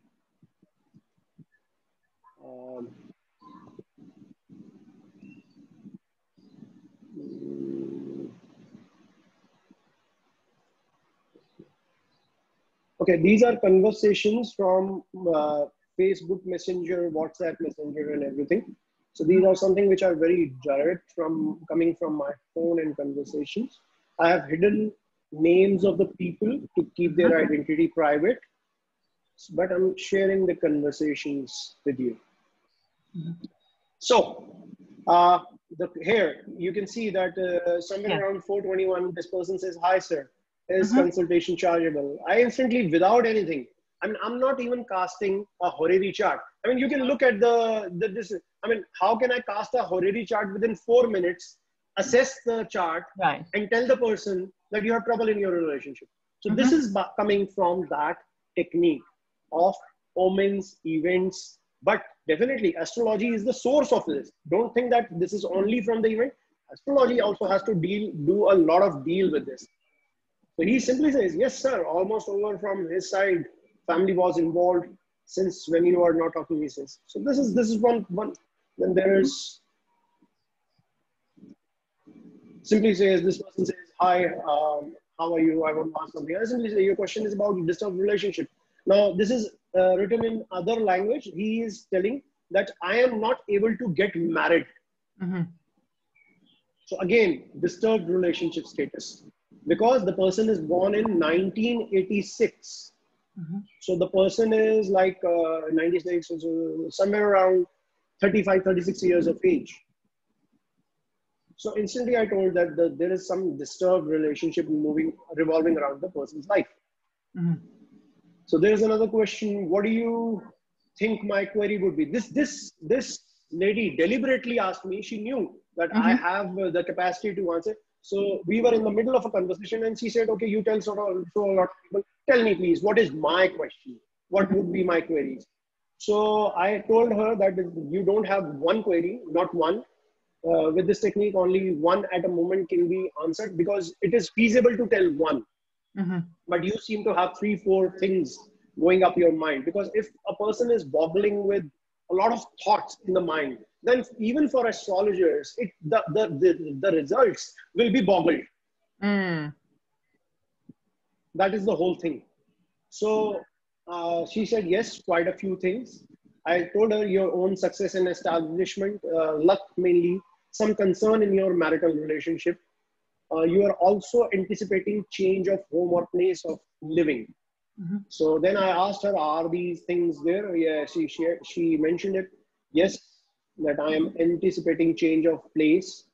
So there you have it. I told her and she was like, oh, wow, that's great. And many others. I can go on and on with these. That's beautiful. This says, hi, how can I order a consultation? Answer your good name, where you're from.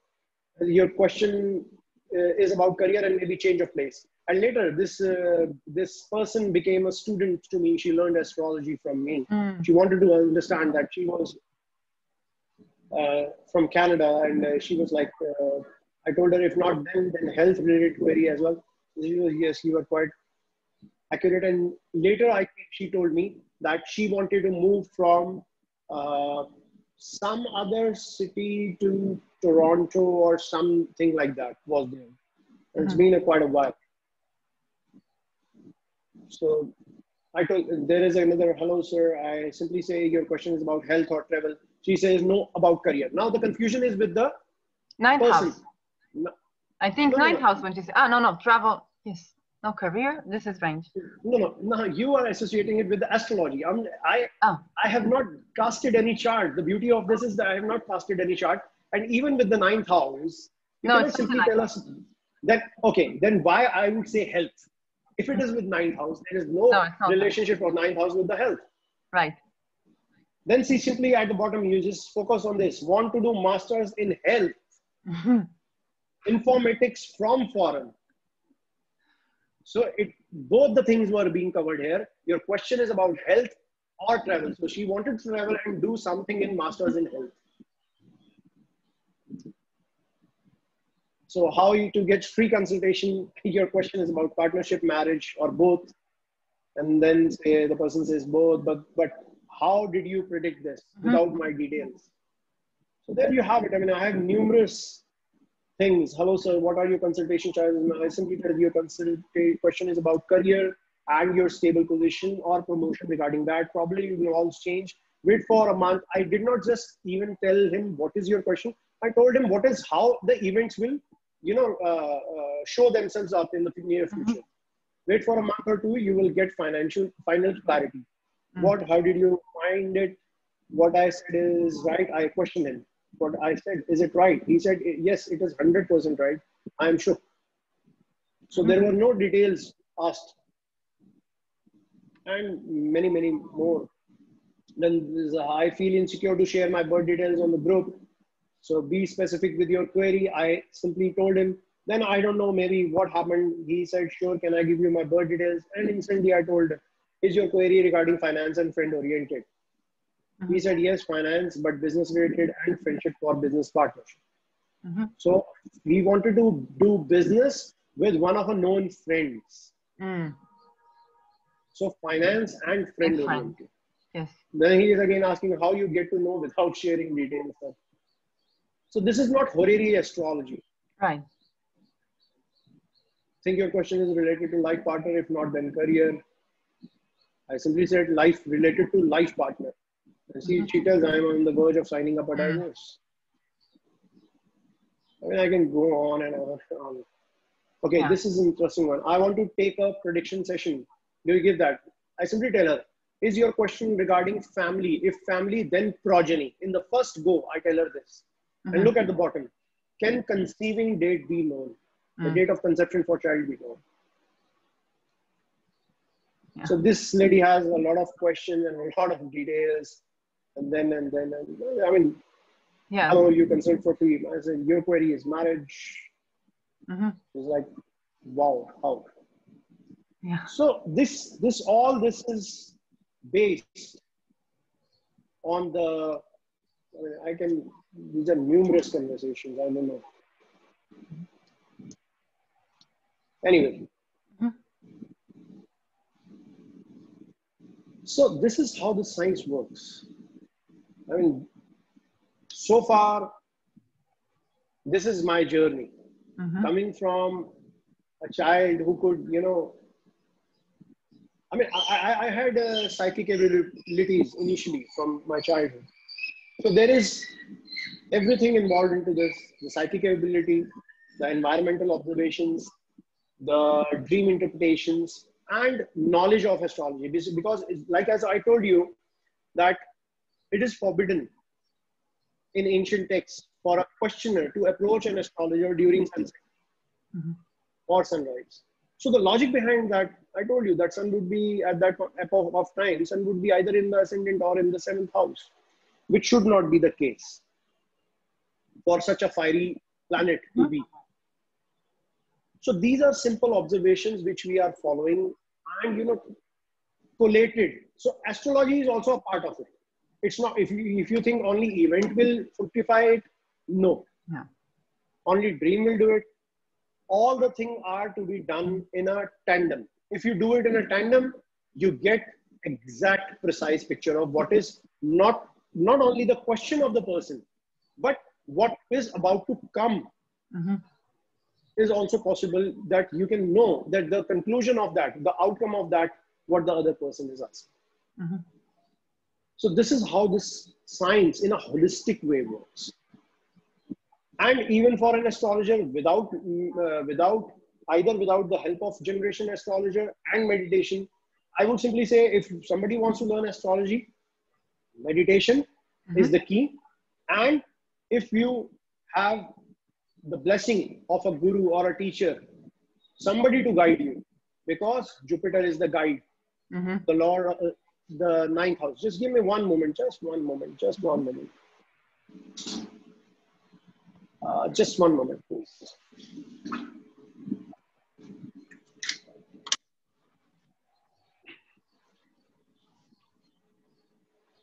Yes. So Jupiter is the guide, the ruler of the 9th house and the 12th house. Without the guidance, Jupiter will not get activated. So every planet is a karmic planet. Every planet is a karmic planet, as I said. Without that guidance, that 9th house, having the black hole, the 9th house, the Sagittarius, which has the black hole, knowing about that, something which cannot be seen, and light cannot even pass through it. That is the only house of so much of depth. And how can you gain that knowledge of the 9th? By the blessing of the guide, by the blessing of a teacher, by the blessing of guru. That can be known. That is the highest form of knowledge. Even beyond the 8th. 8th is secrecy. 8th is trouble. 8th house is your trouble. 8th house is your secrecy. But to overcome that hurdle of secrecy, by the enlightenment provided through that teacher, through the ninth house. That is when you get a teacher, you get enlightenment. Without that, enlightenment is not possible. Mm-hmm. So you need a Jupiter person in your life. A physical incarnation of Jupiter as a person in your life, then the blessing is triggered. And this is very interesting. Yes. I'm doing a series called Spirit of Matter, where I take charts of science people, philosophers, public figures. And when I look at their thinking processes, I noticed I will always see things in the ninth, but then I always will see things in the 12th, like they tap into collective unconsciousness and they bring it out to the 10th, to the 11th. And then the way they process it in the ninth. And that was, and when you say Jupiter, that's exactly that. A retrograde Jupiter or a debilitated Jupiter will always create hindrances whenever a person needs guidance. Be it anything, be it their career, be it gaining knowledge, be it their schooling, be it friendship, any paradigm of life. They will always face the lack of a guide. Especially when Jupiter is debilitated or even further afflicted. Or even a retrogression of Jupiter shows that there will be trouble finding the right guide when needed in any realm of life. So this makes it very, very, very special. Why Jupiter? Because Jupiter, the ninth house, is the house where you are kind of surfacing out of that black hole. You're trying to get out that knowledge, that light. You bring that light out from that black hole, the ninth house, the Sagittarius, the center of the Milky Way galaxy. So that is something. But without guidance, without the help of that upper hand, it is not possible. So that is where the role of Jupiter, the role of teacher comes in. So teacher, generation teacher, guidance, guided. And especially when we are talking about this secret science, which is associated with the 8th house, all these psychic abilities, these holistic sciences are associated with the 8th house because they are secret, not known. So who can guide you to the path of enlightenment of these hidden sciences is somebody who has been through that path. And this path, from generation to generation, in Indian tradition, it has been by the way of a teacher telling all the secrets to his student. So just by reading published books of personal writers or personal views, it's never possible. I mean, I simply gave an example. I mean, if you want to become a doctor, go read the books and become a doctor. And you have to go to a university. You have to go through a traditional system, a proper change system. Either you want to become a commander or a marshal in military. You have to go through that chain of system. You have to be taught. Without teaching. And in Western world, this is becoming, I have seen that this has become a problem with a lot of new learners, enthusiasts, that they just want to read the book and learn it. They say, okay, if you've read the book, we'll simply read the book and we'll come to know what is happening. So that is why I'm telling a lot of I see a huge lot of professional pro-astrologers thinking of Rahu and Ketu only as karmic planets, which is not the case. Jupiter is also a karmic planet. Venus is also a karmic planet. Even Saturn is your own subordinates. Saturn is old people. If you're not treating them well, it's going to give you huge trouble in the near future. So this is how this whole thing works. So basically, we are not taking it one level one thing at a play. There are many layers of it, and we are like merging all those layers. So we are getting the whole picture, but again, in tandem to the cosmic environment. What would you say? Either be it vast, yes, please.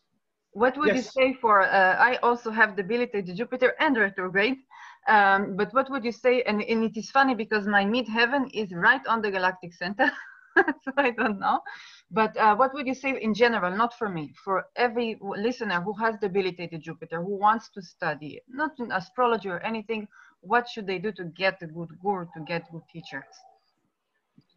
See, first of all, I told you that there is way much of difference in a sidereal and a tropical chart. The whole interpretation would change if the person is looking at that chart from a tropical perspective, which is the Western chart. True. There is about 24 degrees of variation in a sidereal and a so basically our consideration is one zodiac, which is 24 degree behind your the Western zodiac. And there is a little variation in the placements of the planets as well sometimes. So first of all, that consideration needs to be taken. But if you are looking at a tropical chart, now I am talking about a tropical chart, a Vedic chart, which is a whole house system. Although when I am teaching Krishnamurti Paddhati, we are talking about Placidus chart. It's taken we consider Placidus chart for it, but then there are many other charts we also consider. It's not the Western world may think that Vedic is one typical whole house sign chart. No, it's not like that. We are considering other charts as well. But when they are needed, we are using these charts to fine tune. Like we get radio reception at, let's say, 100 megahertz. So we are like doing 100.01, 100.02, and 100.03. Okay, at 3 I am getting the best reception. So that's the thing. When you have reached 100, first you need to reach 100, then the fine tuning part comes. So these other various charts like Placidus chart, these are just, we use them just to fine tune the prediction. This is something a lot of people are not understanding. They are thinking, okay, the crux is in going to the divisions of astrology in Vedic. No, it's not about divisions. The divisions are just to fine tune. But you have to grab the tree from the trunk first. So, sorry, what did you just last ask me? Yes, for people who would have, let's say, yes, debilitated Jupiter. Yes. See, any planet can be debilitated. It doesn't mean that the person is going to have trouble. First of all, there is a huge notion of, okay, I have a debilitated Venus, I have a debilitated Mercury, I have a debilitated this and that.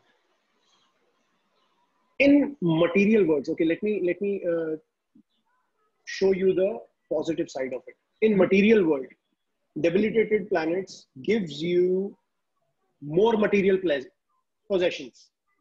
The material pursual, if the person is pursuing material world, wants to become rich, wants to become more successful in the career or whatever, he will definitely, he or she may definitely get success.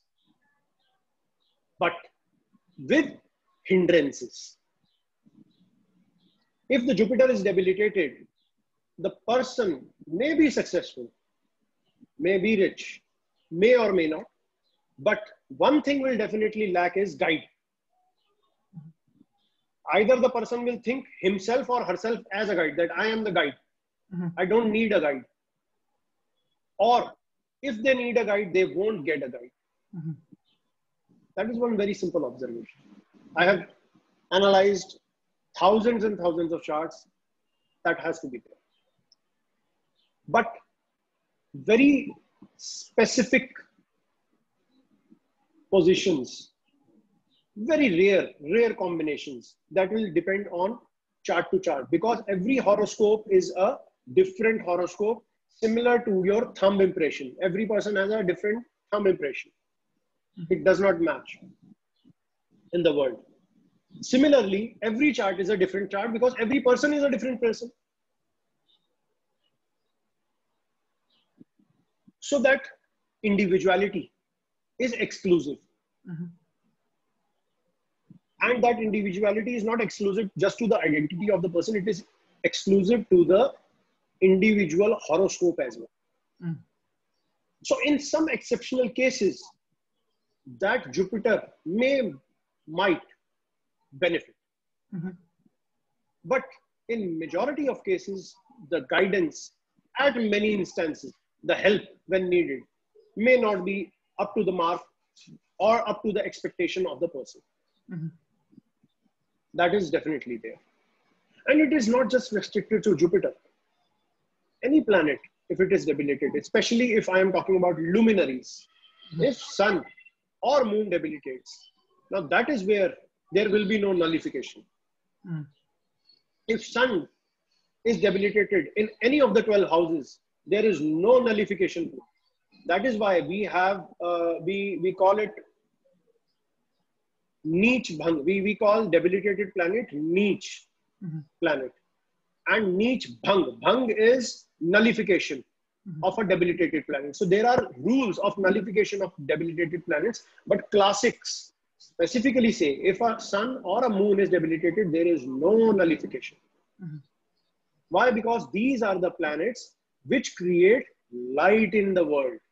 If there is no light or there is a lack of light, then like the photographer says, if there is no light, there is no action. Without the light, the picture cannot, nobody can draw an art piece without showing the light, highlights and the shadows. If everything is in the shadow, it will be black. So there is no art. So that is why sun and moon debilitation are very, very crucial in a chart, which need special consideration. So so that definitely, well, that's why I say I emphasize a lot that without guidance, getting success, especially when we are talking about this secret stream of secrecy, it becomes very, very, very important. To be, your hand should be held by somebody who is having knowledge. Because okay, I recently got it's not recent, I got a couple of years back. There was this girl from India itself. She was meditating like 8 hours a day, living in a holistic wellness institute. She started, although she was a teacher herself, she started meditating, but without guidance. Right now, a couple of years back, she lost, due to meditation, while the moment of enlightenment, her chakras were about to, the chakras were getting activated and they got disbalanced because she was not having a guide. Without the guide, chakras can disbalance. Even my teacher has told me this many a times. I heard this from my teacher, that if your chakras get disbalanced, a person can get mentally disturbed to the extent totally the person can lose their mind. And I was like, I have never seen a case. I don't think this is possible. I saw a case literally a couple of years back, and just a couple of days back, she approached me again. This girl who was meditating for hours and hours without the guidance of any teacher, all of a sudden there was some, I cannot mention because of the reason of her privacy. She was practicing she was doing some practices which were not the way they should have been. She was misguided and she did some wrong practices in the meditation techniques. She did some mistakes and she lost control of her body. Now what is happening is her mind is absolutely in place. She has no control over her own hands and over her own legs. Wow. She is completely bedridden. She slaps herself. Her hands can do anything at any moment, which she herself does not know. So her body below the neck is not in her control, but her mind is completely alive. Wow. This is how it can happen to a misguided or a meditation or even learning astrology without the guidance of a teacher. Even it can create havoc in one's life. So this guidance is very, very much needed. Because see, initially it happens with everybody. Everybody wants to learn astrology. They initially start to look at their own charts or the charts of their immediate ones. I was also no different. I saw a chart, one of my own family members, and I was like, instantly I was in tears. Now, this is something when I started initially just a couple of weeks. And I went to my teacher. I said, oh, my teacher, I have seen this. This is so very bad and horrible. And he was like, he kind of pinched me. And he said, he laughed and pinched me. And he said, no, why didn't you see the reversal of this? This is like that. And this is never going to happen what you are thinking. And it never happened. And it's been, what, 24 years now, 25 years now. It never happened. So many a times as initial learners, if you are not guided, one may mistake something for the. That is why I always say guidance is a must. That is why Jupiter is the largest planet. And it is not even, okay, let me get to the physical aspect of it. We know that there is huge asteroid belt in the outer circle around between the Mars and Jupiter. We have a couple of asteroids between Mars and Jupiter, and we know science has proven that those asteroids are being held by the gravitation of Jupiter to collide from Earth. So Jupiter is constantly protecting us, not in just the cosmic world, but actually in the astronomical world. Just because of its own huge gravity. They say if it was just any more larger, it would have become a sun in itself. But it's not a sun. That's the beauty of it. So it's holding so many moons, and not just moons, millions and millions of asteroids, which are in the asteroid belt, the outer asteroid belt out of the Earth. So it's protecting. That is where the role of protector comes. That is how our sages could, envision. I mean, they had that third vision where they could, see the universe sitting down here in the meditative state, and they could see that Jupiter's gravitational pull is holding those asteroids and everything and protecting the life on Earth. That is why it is also one of the reasons in Nadi astrology it is called Jeev Karka. Jeev is the life form. It is the preserver of life. That is why Jupiter is also told as preserver of life. So there are astronomical phenomena. How the Vedic concepts are, astronomical phenomena are, envisioned in a theoretical way, in a predictive way, or astrological way. That is how Vedic astrology is devised. This is so amazing. I feel like, we've only been here for like 2 hours, and I feel like I have learned so much of so many topics, and I'm so honored and excited to have you. The honor is mine, as I already said. The honor is mine. You rarely get a avid listener. And yes, I would like to share it with as many people. I think they should hear the wisdom and the way you practically explain it. Where can people find you? Okay, anybody who wants to contact me they can contact me through my email address, which is Vedic, VEDIC, Astrology Guru Vedic Astrology Guru 7 at gmail.com. Vedic Astrology Guru 7 at gmail.com. Or they can directly contact me through my cell number, through WhatsApp or direct mobile. That is +91 is the suffix for I'm going to write this India down so that I Yes, you can. Where is my pen? I think I found it. I will have it here. Yeah, so I will write it down in the comments below for my viewers. So suffix 9. Yes. Plus suffix is +91. 786. Yeah. 101. 7777. Amazing. So Vedic Astrology Guru 7 at gmail.com, and the number is contact number or WhatsApp, whatever is convenient, at +91 is the suffix, and 786-101-7777 would be the contact number where I can be reached. So any kind of consultation, either be it Vastu or astrological, or even for people who do not have birth details, or for dream interpretation or anything.